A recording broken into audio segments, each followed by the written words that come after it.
দেখুন গাইস, সুন্দরী মেয়েটিকে ভাইয়া সাহায্য করতে গিয়ে তার কি অবস্থা। এরকম সাহায্য আর কেউ কি করতে যাবেন? যদিও যান তাহলে ভিডিওটা আগে দেখে তারপর সাহায্য করতে যাবেন, তা না হলে বিপদে পড়বেন এই ভাইয়াটির মতো যেরকম পড়েছেন এই ভাইয়াটি। শুধু এই ভিডিওটা হচ্ছে আমাদের বিবাহিত ভাইয়াদের জন্য। আর বিবাহিত ভাবিরা আপনারাও একটু সাবধানে থাকবেন, বেশি উড়াবেন না, উড়াইলেই কিন্তু কপালে দুঃখ আছে। তা না হলে বুঝতে পারলেন তো? আগে দেখুন ভিডিওটা, তারপরেই বুঝতে পারবেন কেন বলেছি কপালে দুঃখ আছে বিবাহিত ভাবিদের জন্য।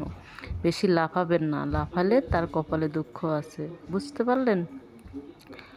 অতি চালাকের গলায় দড়ি। আপনি চেয়েছিলেন যে আপনি মনে হয় তাকে ভয় দেখাচ্ছেন, কিন্তু সে যে তার সুযোগের জন্য অপেক্ষা করছে আপনি তা বুঝতে পারেননি। তিনি অবশেষে তার সুন্দরী নারীর সাথে চলে গেলেন।